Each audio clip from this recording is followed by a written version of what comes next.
Hello everyone, আসসালামু আলাইকুম। চলে আসলাম নতুন একটি ভিডিও নিয়ে। ঈদের ছুটিতে আমরা সবাই মিলে গ্রামের বাড়িতে বেড়াতে গিয়েছিলাম।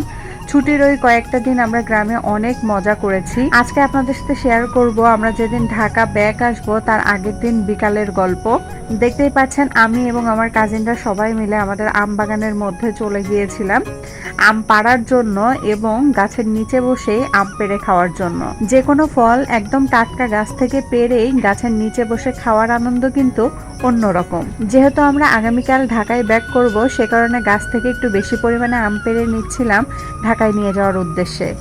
আমাদের বাগানে বিভিন্ন জাতের আম গাছ রয়েছে, যেমন খিরসাবাতি, হিমসাগর, সিঁদুরে আম, গোপালভোগ, ল্যাংড়া ইত্যাদি। প্রতিটা গাছেই কম বেশি আম ধরেছিল। আমরা কোনো গাছই বাদ দিইনি, সব গাছ থেকেই অল্প কিছু পরিমাণে হলেও আম পেড়ে নিয়েছি। যে আমগুলো গাছের একদম নিচের দিকে ছিল, হাত দিয়ে পাড়া যাচ্ছিল, ওইগুলো আমিই পাড়ছিলাম। গাছের উপরের দিকে যে আমগুলো ছিল সেগুলো লগা দিয়ে পাড়ছিলেন আমার হাজব্যান্ড।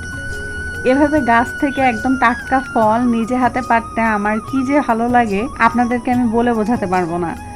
এবার আমি অনেক বছর পরে গ্রামে গিয়েছিলাম আর এরকম আনন্দ করেছিলাম আলহামদুলিল্লাহ। দেখুন নিজে হাতে কতগুলো আম পেড়ে নিয়েছি। আমরা যে আমগুলো নিয়ে যাচ্ছি সেগুলো কিন্তু কাঁচা। বাড়িতে নিয়ে গিয়ে 3 থেকে 4 দিন রেখে দিলে একে একে সব আম পেকে যাবে।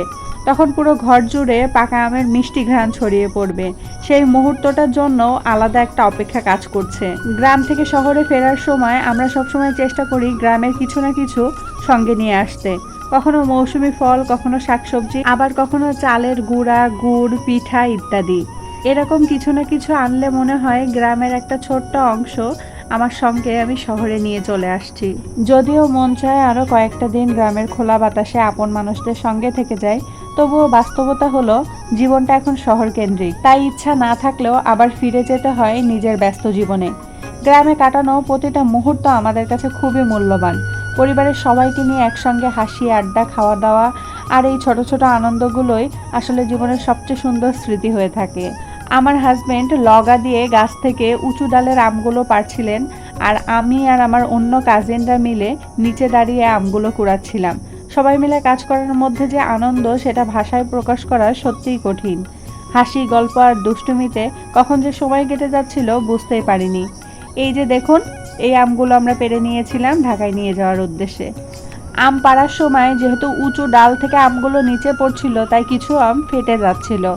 এই ফাটা আমগুলো রেখে দিলে আর পাকবে না, তাই সেগুলো আলাদা করে কেটে সঙ্গে সঙ্গেই খেয়ে ফেলেছিলাম আমরা গাছের নিচে বসেই। গাছ থেকে সদ্য পাড়া টাটকা আমের স্বাদ সত্যি অসাধারণ।